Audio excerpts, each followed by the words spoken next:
There has to be some common sense. Yes, sir. They have the car stopped at 10th and Ranch, Michael Byler. We still don't know who pulled the trigger.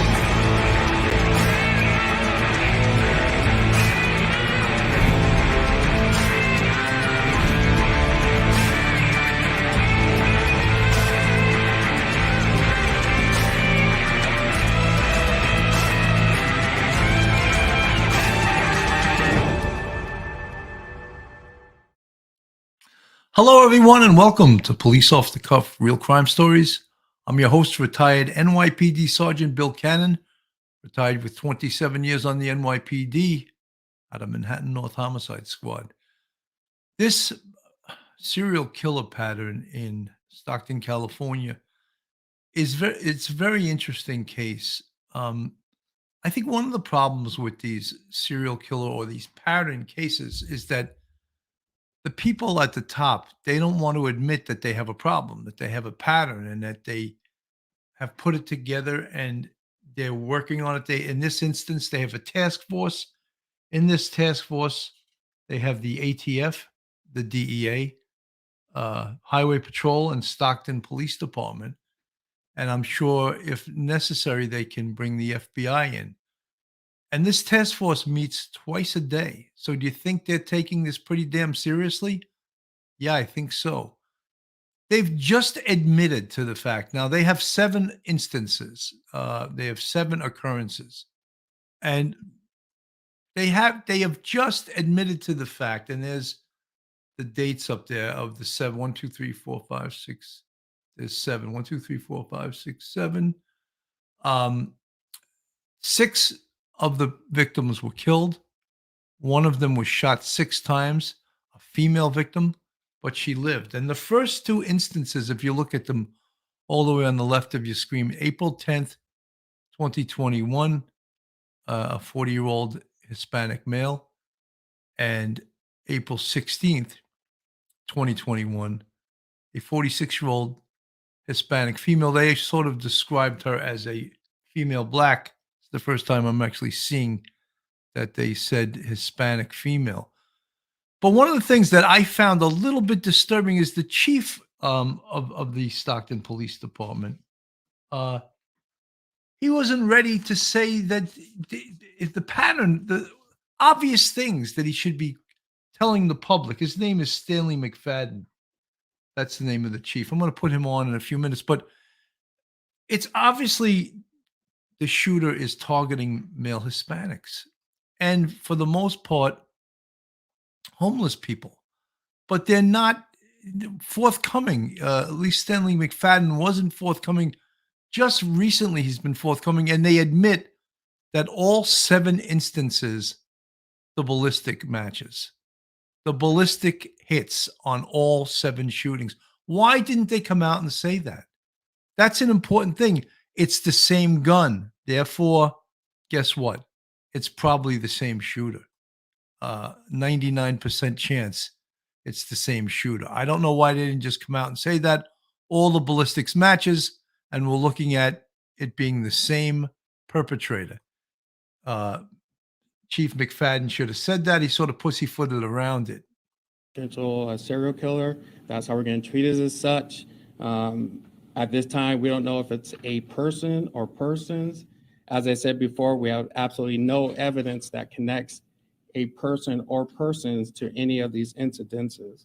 That's ridiculous. That is the most ridiculous statement I've ever heard from police personnel. We have no evidence. You have 7 ballistics hits on 7 different shootings. If you've been around policing for a while, that tells you it's the same gun. And usually it's the same person shooting that gun. How he says this it's baffling to me. Stop. It's so California. It really is ridiculous. But we are still receiving tips, and we still will continue to review those tips, and hopefully more information will come forward. We have some video footage that we're going to show you here today. It's going to be a very short video. And when you all see the video, I want you to pay close attention to the uneven stride that this person has. Again, this person is a person of interest. Again, we have no evidence that connects this person as committing any of these crimes but it's a person that we are interested in talking to. Folks, they have seen this person in the video at multiple crime scenes. So whether that's two or more or three or four, they're not saying, but the person who they're showing this video of has shown up on multiple video at multiple shootings. So that's what makes him a person of interest. He's unidentifiable from the video. It's really, the video is just a silhouette. But I wish this chief would be a little more forthcoming. Also with that, we also want you to notice just how upright this person's posture is. You know, I like to think we all have a normal gait and walk about us when we walk around, but this person's posture is extremely upright and it's noticeable. That's something else that you'll be able to notice on a video once we show that. With that, as far as interconnecting these cases, we've done that through ballistics. And once you start working with ballistics, the process gets very slow. It takes a long time to confirm. You know, that's not true. That is totally not true. You get the ballistics, you put it into IBIS, it gets a hit that night. What is this guy talking about? I mean, he's like almost trying not to make this a serial killer and a pattern. I find that disingenuous. I don't know why he's doing this. You get the ballistics from the scene. The ballistics goes into IBIS, Integrated Ballistics Identification System. It comes back in seconds. The information, and it takes a long time to get those official reports.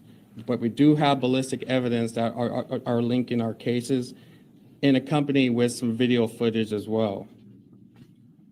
We have 7 cases linked, and I'm just going to give some quick stats on these cases.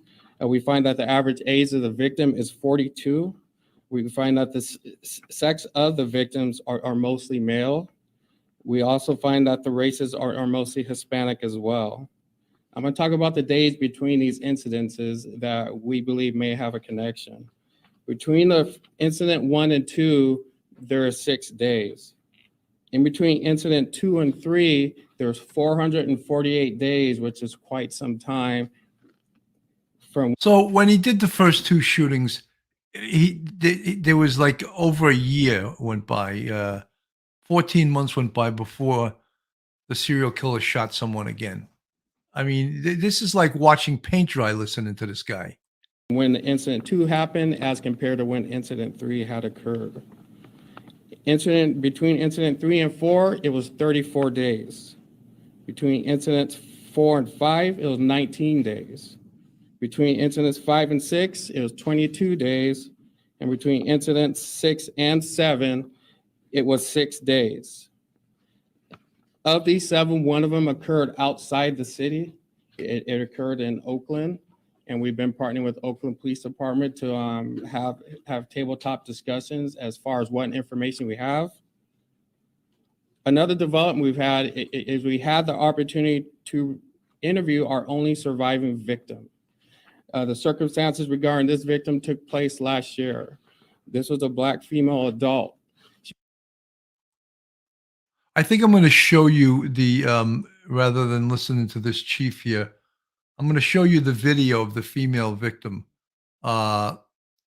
She, let's see if I can pull it up here.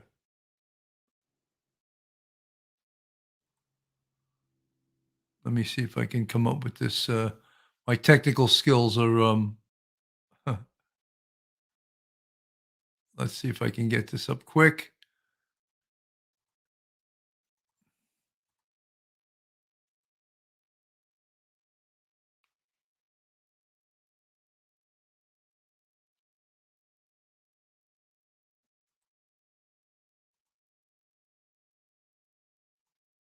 A chilling detail of the alleged Central Valley serial killer from the only person known to have survived one of his attacks. As NBC Bay Area's Valina Jones explains, the victim says she believes many of the other killings could have been avoided if police had done one thing differently.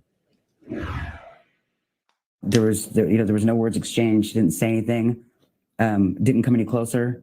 Just started shooting. For Natasha, the past 18 months have been filled with nightmares. I cry a lot because I just get It all started when she was shot multiple times and left for dead in Stockton. Now, ballistic evidence is linking her shooting to a gun used in the killing of 6 other people, including an Oakland man in separate attacks. In a wide-ranging interview with the 209 Times, Natasha explained she was living in a homeless encampment when the gunman appeared and opened fire, hitting her 10 times. I ran towards them knowing that I'd have to get closer to the street if I wanted to survive, because I wanted to lay down. I just wanted to go to sleep.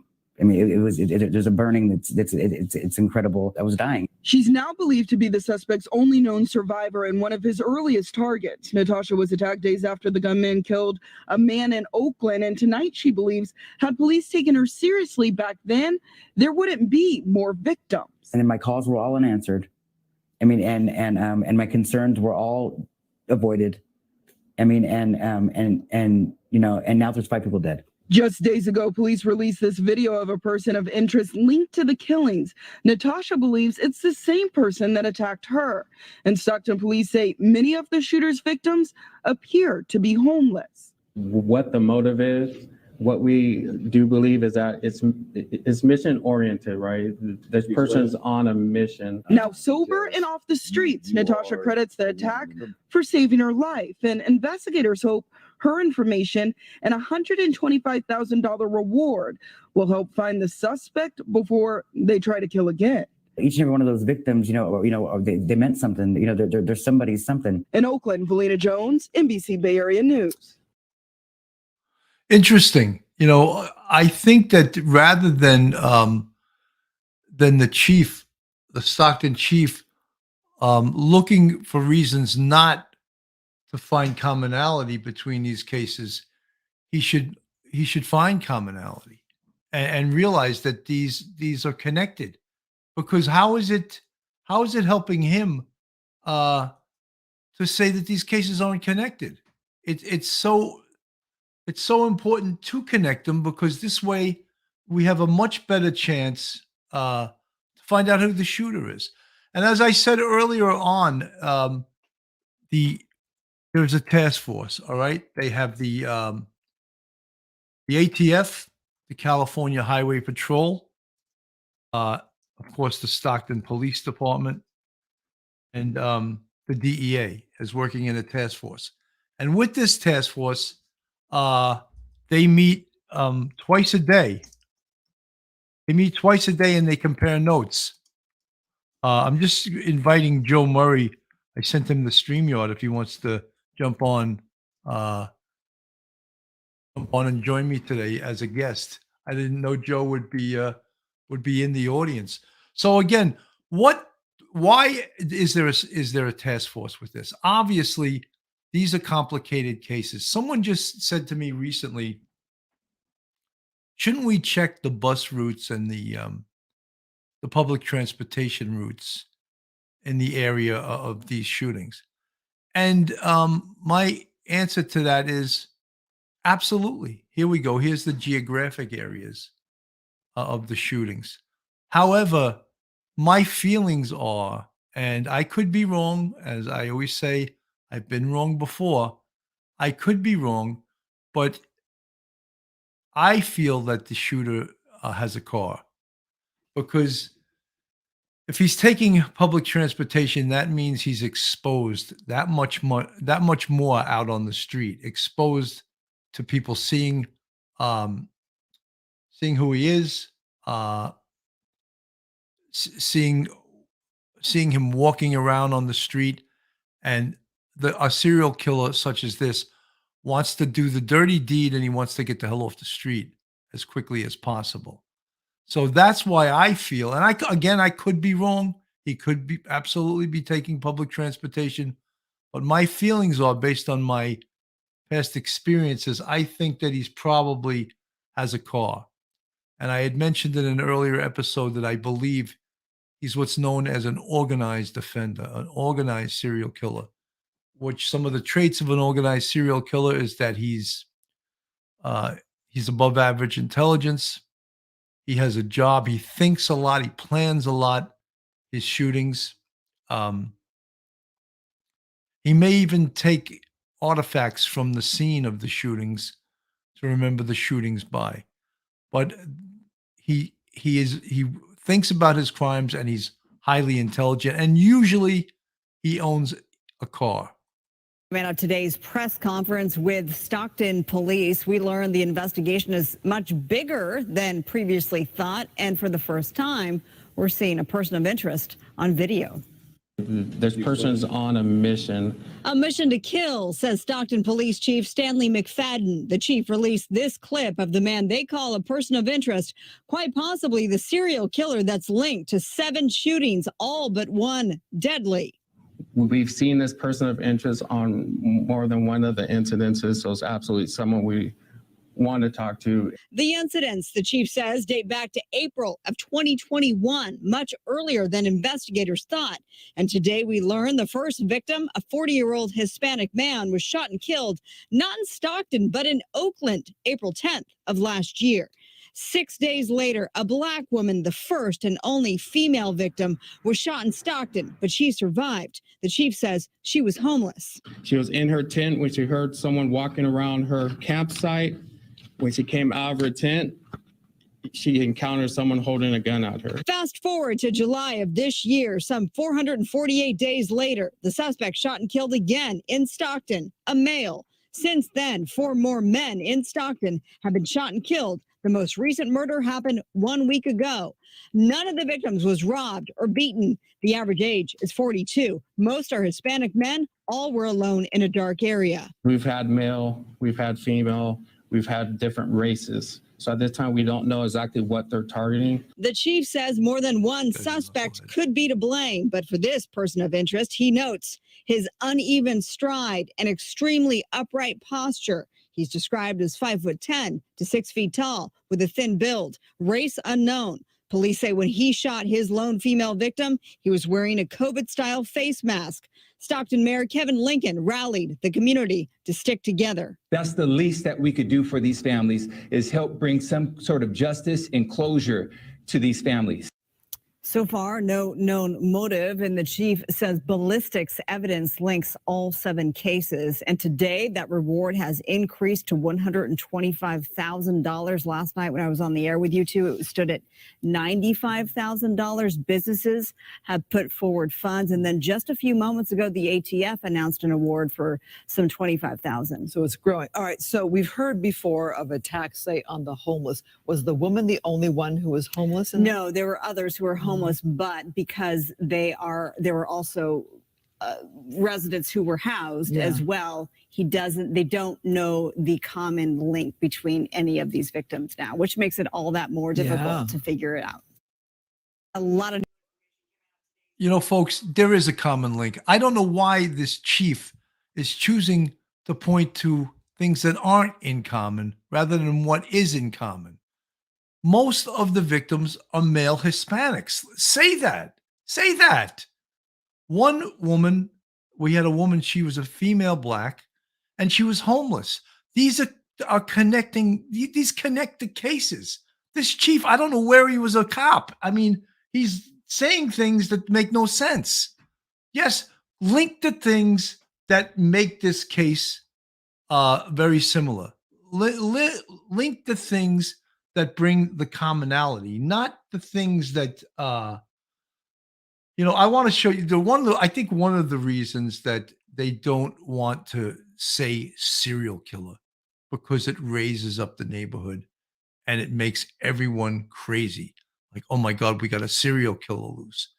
And one of those instances was back in the early 90s with the Beltway sniper. And that really upended the Washington, D.C. area and just made the whole area not just paranoid, but there was a real fear of getting shot by this person. Virginia and D.C. were gunned down, multiple others seriously wounded. They were going about their daily lives, pumping gas, shopping, mowing the grass, reading a book. That made it so real that anyone was truly a victim target, potentially. For 3 weeks, Carol and the team followed up on the thousands of tips called in by citizens. We had whiteboards where we would keep the priority leads and the priority targets, and then there'd be another shooting, and it's like, okay, well, that whiteboard's now not in play. We got to start a new one. Carol says a call from one of the snipers gave them their big break. He didn't give his name, but it was 17-year-old Lee Boyd Malvo. He told law enforcement in Montgomery County he and Muhammad were responsible for an earlier shooting in Montgomery, Alabama. Law enforcement there had a catalog with a fingerprint that was dropped at the scene, but there were no matches for it in the Alabama state system. I think it was an FBI agent that hand carried it to us, and we ran that, and we got Lee Boyd Malvo, who had been fingerprinted by the INS earlier that year. It was another call, this time from a friend of John Allen Muhammad, which Carol says led to his identification. Here's how she remembers the conversation. I really hate to say this, but I think your shooter could be a friend of mine from the Army. And we said, did you ever meet him in the companionship of someone named Lee Boyd Malvo? And he said, well, he had a companion with him that fits that description, but his nickname was Sniper. And we sent that man a photograph of Malvo because we had just identified him, and he said, yes, that's him. And we felt like, okay, now we have him. Investigators then identified the Chevy Caprice the snipers were driving and released the license plate number to the media. Leads that once didn't mean anything started to bring the case together. The end of the crime spree came with one last call, this time from a refrigerator repairman at a rest stop in Myersville, Maryland. He kept the notes on that license plate, and when he saw it, he called in. That's how we found him. Malvo was supposed to be keeping watch at that time, but fortunately, he fell asleep in the car. Carol says the snipers were always locked and loaded. ATF produced this video to demonstrate how detectives believe the suspects used that Caprice as a killing machine. There's no doubt in my mind if they'd have heard law enforcement approaching, that it would have been a gunfight. 3 weeks of fear for our area came to an end with the arrest of Muhammad and Malvo. This memorial honors those they killed. April Carroll would spend the next 7 years of her life dedicated to this case, assigned as team leader to the prosecution task force and attending Muhammad's 2009 execution with the families of the victims. No matter what age you were, you'll remember this, I think, for a lifetime. Laura Geller, WUSA 9. Carol was. Folks, one of the reasons I show that, it shows just the panic and the craziness a serial shooter can cause in an area. And I think that could be one of the reasons why in Stockton, it seems to me that this chief is doing a tap dance about, they've just admitted to the fact that all 7 cases are matches ballistically. To me, that means it's the same shooter. Could it be a different shooter? It could be, but that would be rare. This guy's got the gun. He's using the same gun that he's comfortable with, and the ballistics all matches. And for this chief to say it takes a long time to match the ballistics, that's simply not true. I don't know where he's getting that from. I came up, this is one of the computer database where ballistics can be matched. It's called the IBIS system, and it stands for Integrated Ballistics Identification System. And I went through a lot of instruction in the last 2 episodes to show you some of the identifiers on both projectiles and on spent shells. And I'll show it again. This is a casing extraction and ejection marks on a spent casing. And you're seeing 2 of the same. And the marks are made by the extraction or the ejector in a semi-automatic handgun, which when a gun is fired, a semi-automatic, the slide goes in reverse after the gun is slid, and it ejects the spent shell, and at the same time it goes forward and chambers a new round, a brand new round that's in the magazine, that's inside the handle of the gun or the grip of the gun. So this identifying mark is read by something called brass catcher, and it goes in the IBIS system, and it can be identified within seconds, and then it goes out. And especially in a case like this, where they have a serial shooter and they got 6 murders and 7 total shootings. On screen now that's a projectile, and what you see are lands and grooves. And these are very particular to the round that went through a very specific firearm, and it can be identified when the ballistics is recovered.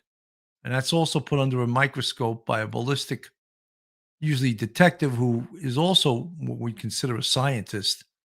And it's compared, and it can be compared to the very gun that it was fired from.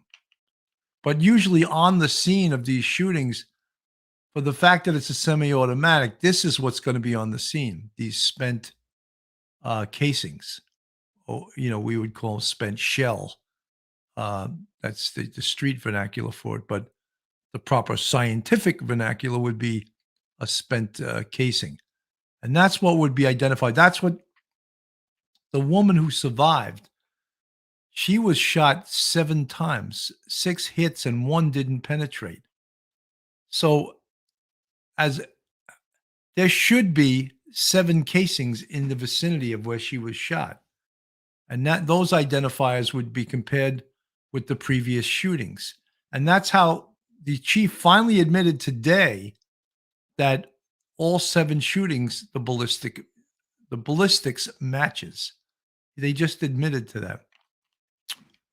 What you're seeing on the screen now is a ballistics tank. This is where the gun is fired into. I'll give you a better view.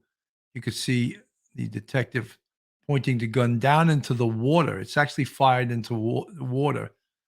And the projectile slows down and then sinks to the bottom. And the investigator will get a stick, actually with gum on it, and remove the projectile from the tank and put it under a microscope and compare it to the gun in question. So that's how all ballistics work is done. This gentleman you see on the screen, he's an FBI profiler.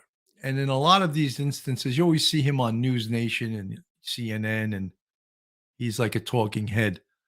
But in a lot of these instances, these FBI profilers,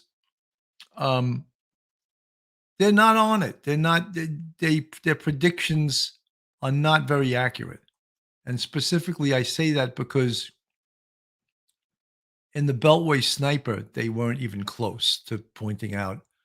I believe many of them predicted that the shooter was a male, white, in his 30s, lived with his mother, all kinds of nonsense like that. Someone pointed out to me that, but they were accurate in Ted Kaczynski. They weren't accurate in Ted Kaczynski. Ted Kaczynski's brother turned him in. So some of these instances, they may say, we predicted he was going to be this, but that's not what got him caught, What got him caught was information going out there. What in this case, they should also have a very big tips, 1-800-577-TIPS. That's what we use in New York City, and have people call in because potentially someone knows this guy. This guy is someone's brother. This guy is someone's neighbor. This guy is someone's friend, and that is how you're going to capture this guy. The other thing is arrest debriefings. People that get arrested, talk to them. See if they know anything about this. And all of that is tried and true police work. You should always be concerned and be very aware of your surroundings. However, don't panic. Right now, Stockton police believe that a potential serial killer has now been active since April of this year. 2 new victims have been identified. One of the victims died, the other survived. The gunman shot both of them in the early morning hours. This now brings the total to 7. The Stockton Police Department is baffled by the string of killings, and they're now saying it's a potential serial killer or killers. Devin Truby spent the morning in the community of the most recent shooting and joins us with the community's response. Stockton police do not have any information at this time on why these individuals were targeted, and there doesn't appear to be any motivation for drug or gang-related activity. In fact, the only thing connecting all of these people right now is the fact that they were alone when it happened and it was dark. For Dion, who bikes in the area, he says it's not about the fear of living in Stockton because he knows the police will catch the suspect. It's not really changed me for the fact that because I don't really come out at nighttime. You know what I mean? My wife's inside and stuff like that. You know, my daughter she's inside at all time too. So the only thing that affects me is just that coming outside and knowing that they're the killer. That's what most residents are worried about, their loved ones. Gil Garcia lives in between two of the shooting locations connected to the killer. As bad as this town has had reputation in the past, we love this town. We think the people are great, but something like this has never happened. Residents say they don't want their community to continue to have this bad reputation of violence, and they won't be leaving. You can't let 1 or 2 or 10 or 12 individuals, how would you say, take over the city of 350,000 people, you know. Police putting the community on alert, saying the alleged serial killer is very bold and very brazen. Authorities only have this photo to share of a person of interest dressed in all black with a black hat who was seen on camera at multiple crime scenes. Now, another hurdle for police to jump right now is the fact that there isn't any video yet of the actual shooting. So they're asking the community to come forward if anyone has any video or details. Also, don't have any information yet about the weapon. Devin Truby, thank you. Stockton police have just announced a $95,000 reward for any information leading to an arrest. Police are going to be holding a press conference today. We're just learning this at 3 o'clock. We'll bring you the very latest online and on our next broadcast as well. So, folks, you could see why, as a municipality, as a town, as a jurisdiction, the chief and the mayor, they're absolutely terrified of releasing and using that word serial, S-E-R-I-A-L, serial killer. They don't want to use that because right away, the press, the community, they get terrified. However, don't you owe it to protect the community to know everything you know, what they're up against? I think they do. I think you got to let the community know that there is a serial killer out there. And these are the hours that he hits. This is the locations. So perhaps you should stay in the house but they don't want to say that either. However, the people need to know what's going on, and so they can defend themselves. There was no scarier serial killer than the Night Stalker in California. It was, first of all, I watched that case last year on Netflix, and I've never seen a more heinous, more evil killer than Richard Ramirez. Just absolutely horrendous. And I'm going to play a little bit of this so you get an idea of what it was all about. And dangerous killer. They also say they have a good description, a psychological profile, even a vehicle description, but nothing more. Joe Rico for NBC News, Los Angeles.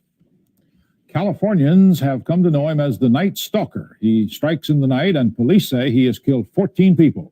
Yesterday, he struck again, and Heidi Schulman reports people are wondering when and where he will strike next. Police are getting hundreds of calls from frightened citizens, but have not identified the man Californians are calling the Night Stalker. He's blamed for 14 murders in 34 separate attacks.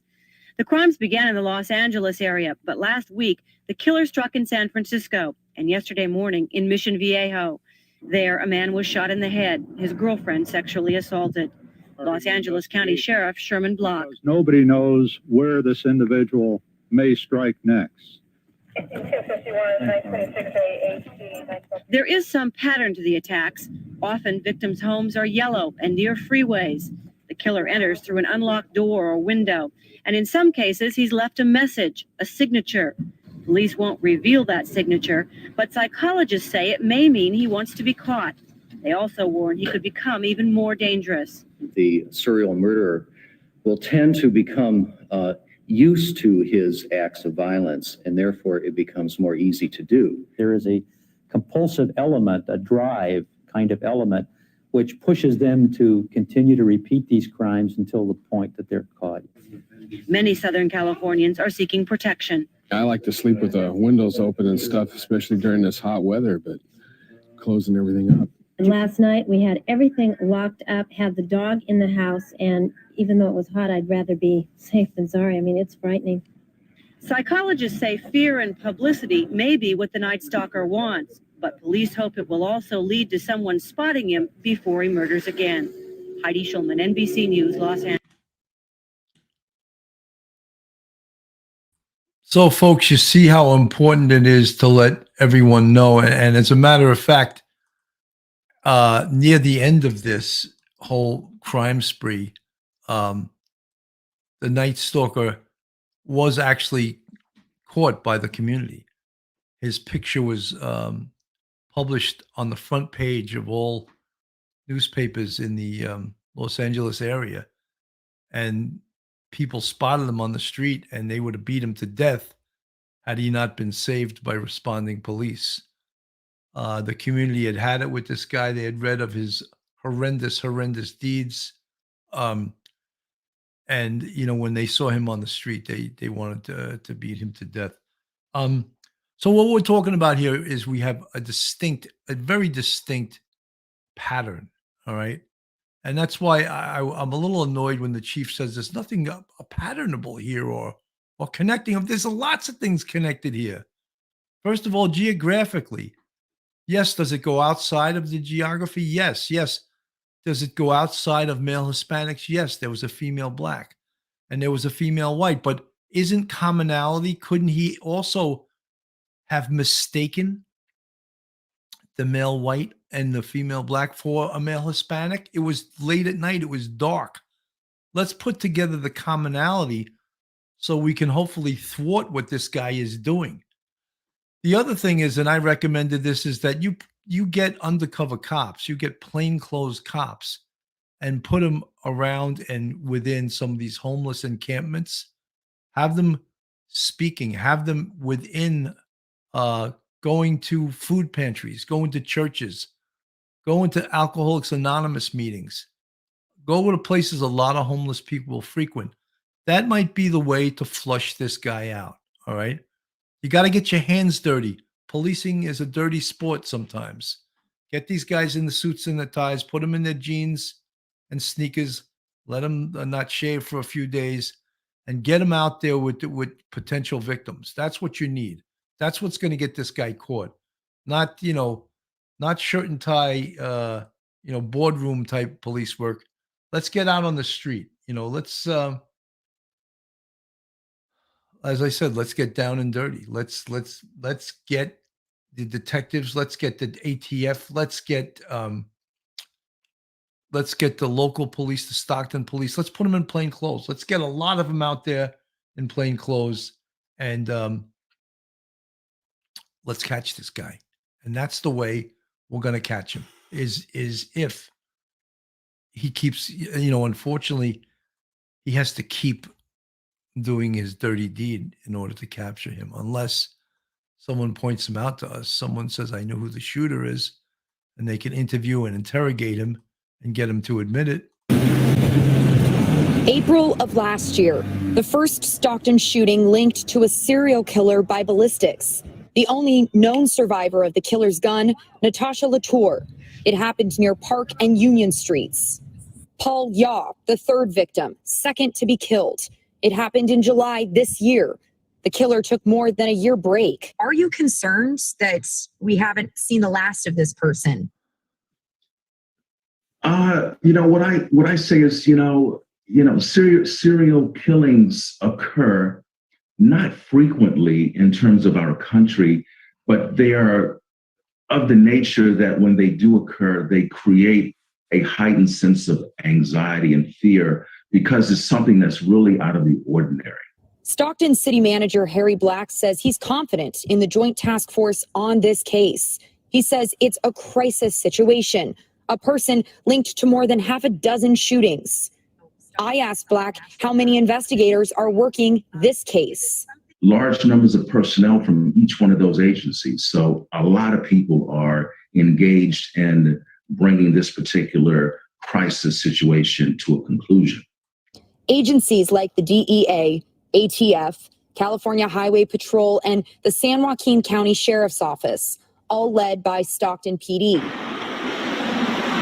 The fourth victim, Salvador Debedy, shot on West Lane in August. The fifth victim, Jonathan Hernandez Rodriguez on East Hammer Lane. The sixth victim, Juan Cruz on Manchester Avenue.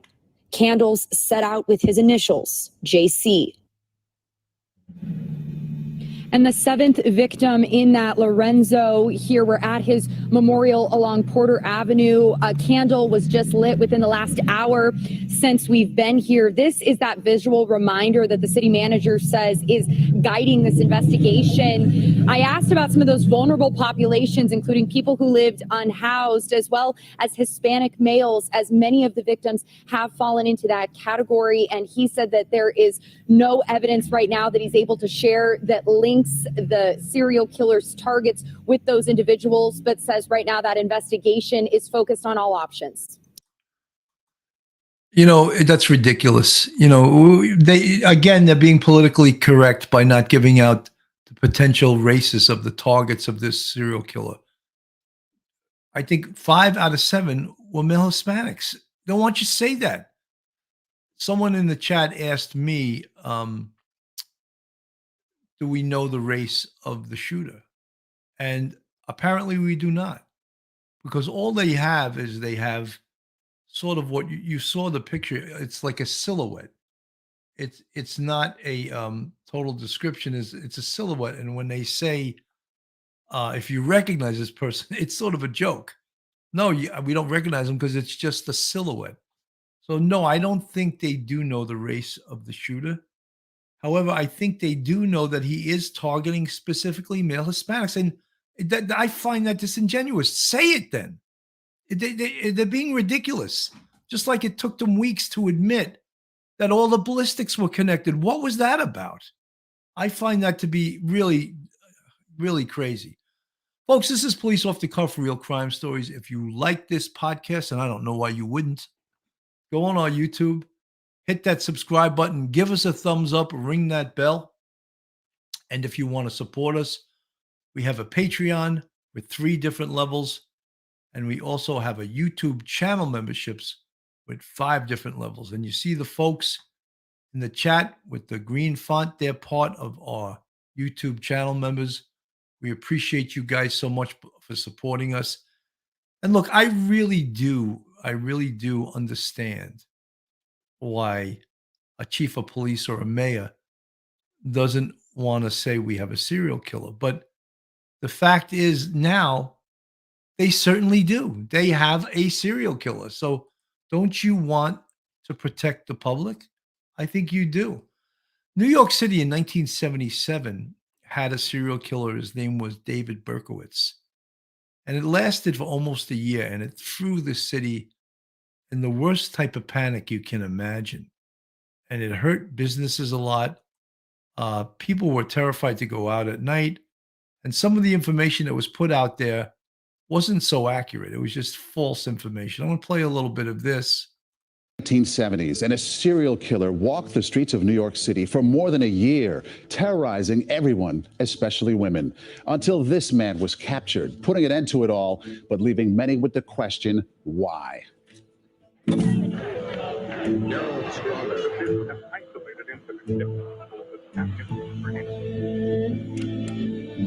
Hello, I'm Maurice Dubois. Thanks for joining us for this look back at the son of Sam. David Berkowitz's reign of terror spanned 13 months. He used a .44 caliber handgun to shoot innocent people in 3 of the city's 5 boroughs in more than a dozen seemingly random attacks. The crimes led to one of the biggest manhunts in the city's history. Let's go back to the beginning. On July 29th, 1976, Berkowitz attacked his first victims in the Bronx when he shot 2 18-year-old women, Jody Valenti and Donna Loria. They were sitting in Valenti's car when they were shot, and Loria did not survive. On October 23rd and November 27th in Queens, 4 more people were shot. They all survived. 2 months later, in January of 77, he struck again. 26-year-old Christine Frund and her fiancé, John Deal, were shot as they sat in Deal's car in Flushing. He survived. Frund, who was hit twice, later died. Berkowitz waited another 2 months before showing up in Flushing again to kill 19-year-old college student Virginia Voskerichian as she walked home. On April 17th, 1977, 18-year-old Valentina Suriani and her boyfriend, 20-year-old Alexander Esau, were sitting in Suriani's car near her home in the Bronx when they were each shot twice and died. For the first time, the .44 caliber killer, as he was known, left a handwritten note for the police at the crime scene. It is there that he referred to himself as Son of Sam and promised to commit more killings. David Berkowitz's killing spree ended almost exactly 1 year after it began on July 31st, 1977.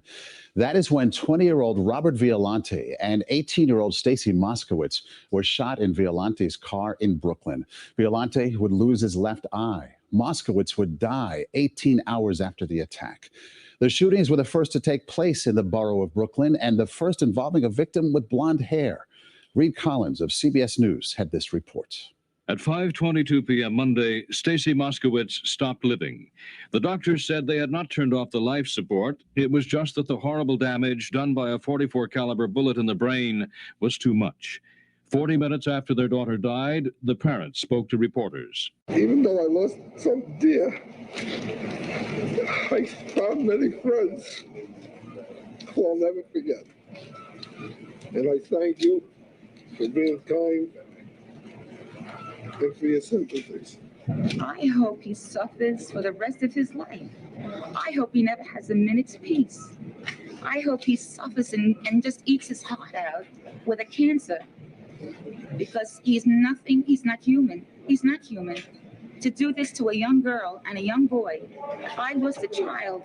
That woman has a son that's blind. To do this to young people, he can't be normal. He's not normal. And I would give anything. I would give my life right here and now. My daughter is dead, but I would die right here and now to see this man punished.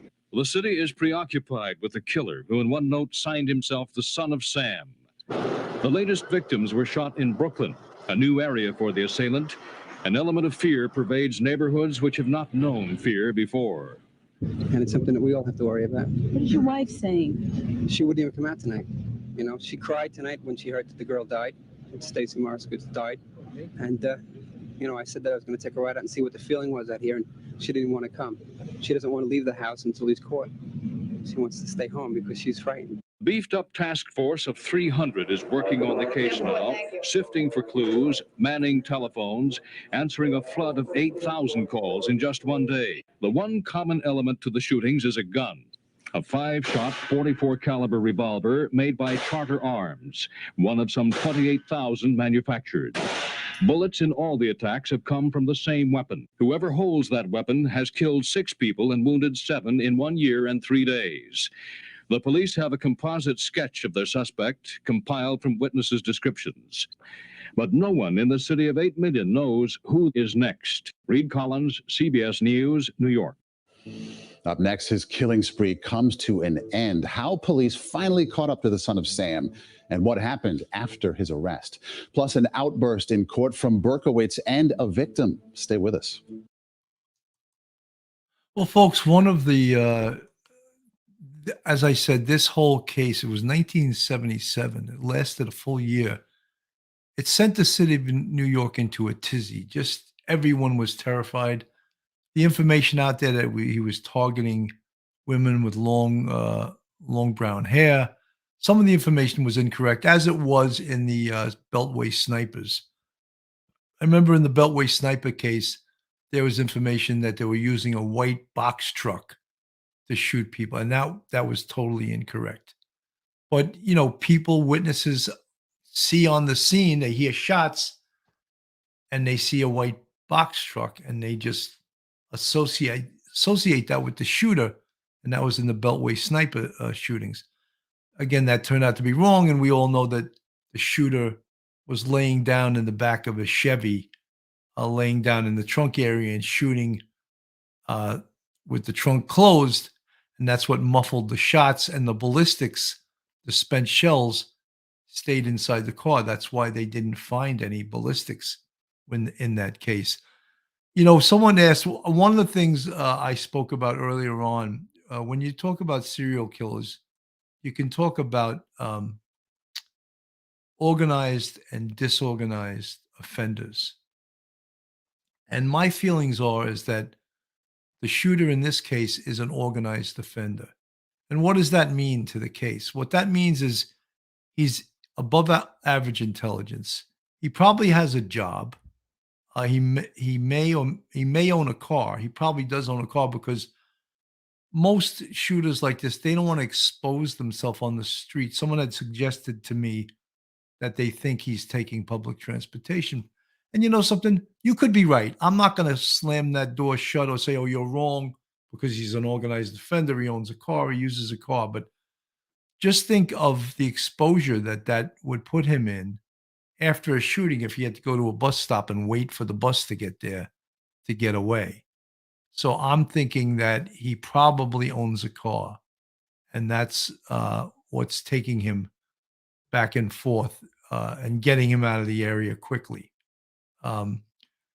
This gentleman here is an FBI profiler. He could probably tell us more. Again, as I said earlier, I don't think that these serial profilers necessarily do a good job of predicting who the guy is, what his attributes are.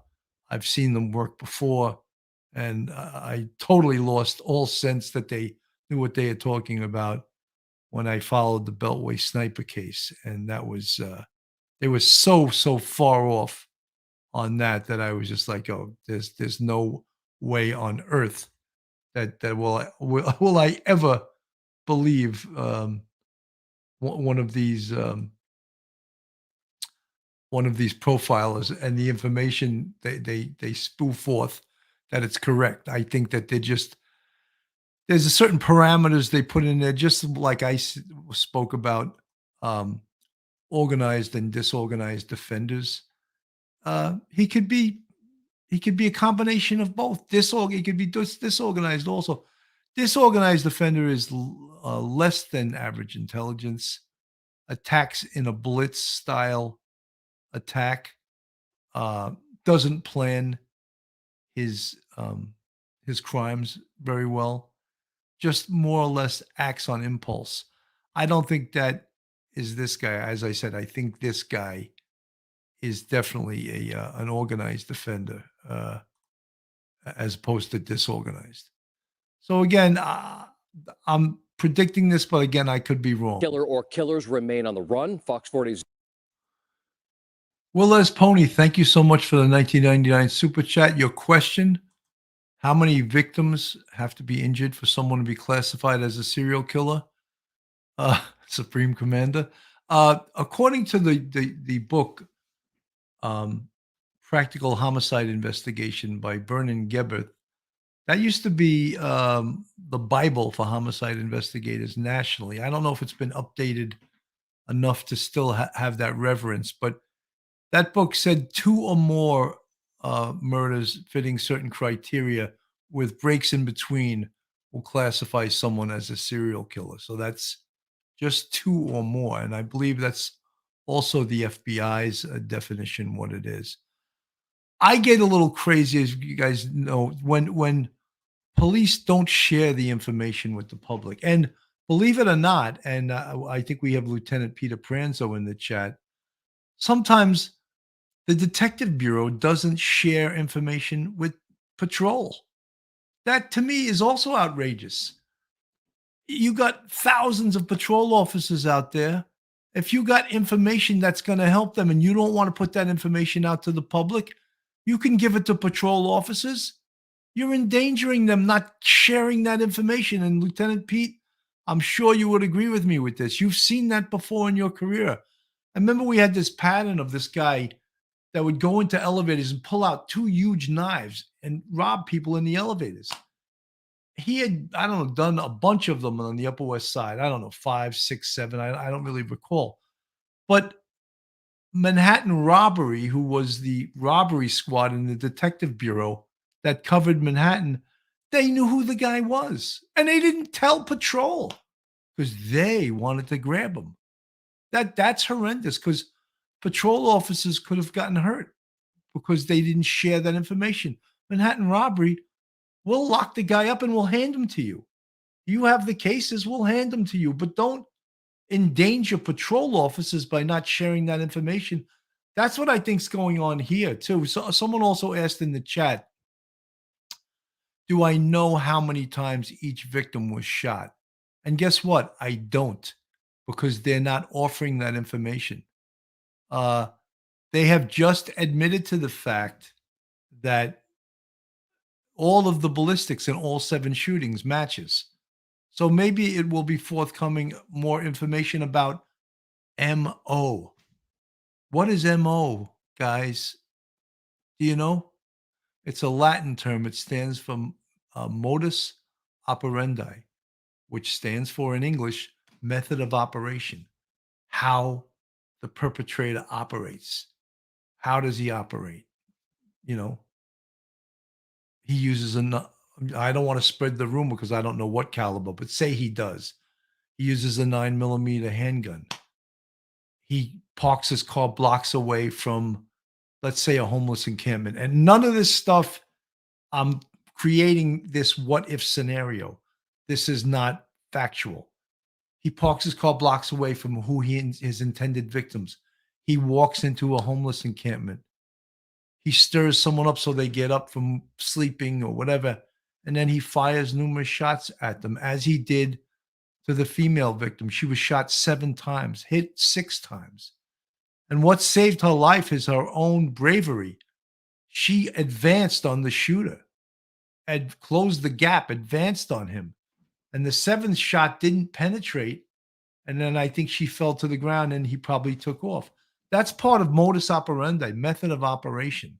You know, how does he get away? Oh, he runs back to his car. Again, none of this, what I'm saying, is factual. It's what ifs. It's me creating a scenario. Modus operandi. All right. So that's all important, because guess how you catch these people? Modus operandi. What was the son of Sam's modus operandi? Some of it was, well, he used a 44 caliber bulldog revolver, and he perused, or he stalked lovers' lanes and caught couples inside a vehicle and shot them while they were kissing or doing whatever. That was his MO. Is that important to know for the police? Absolutely. If they're going to target that to try to protect couples in lovers' lanes, let's see who's hanging out there, right? Let's pull over cars. Let's pull over cars cruising around this neighborhood of Stockton that maybe fit the description. You got a license, registration, insurance card. You don't. Okay, step out of the car. Give them a little bit of a stop, question, and frisk. I know to a lot of people, you mention those words, stop, question, and frisk. It's a dirty word these days. Oh my God, stop, question, and frisk. The police still have the right to do that, all right? Especially in a car stop when things escalate by not having proper paperwork. Stop, question. Okay. You stopped based on reasonable suspicion. You questioned based on reasonable suspicion. You don't have any paperwork. Guess what? I can lock you up right now for probable cause and issue you summonses and search your car for my safety. Guess what's in the car? The gun, maybe. The gun that this shooter may be using. Intelligent police work, all right?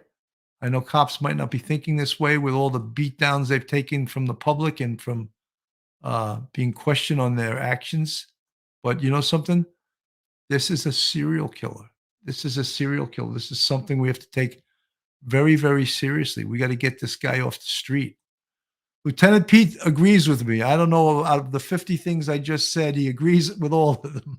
Thank you, Lieutenant Pete. I can always count on you to agree with me. Joe Murray, us patrol cops are the backbone of the NYPD. That's always true, Joe. We learned that in the police academy. Patrol, the uniformed cops out there 24/7, 365. They are the backbone of any police department. Absolutely true, Joe. Absolutely true, Lieutenant Pete. Agati,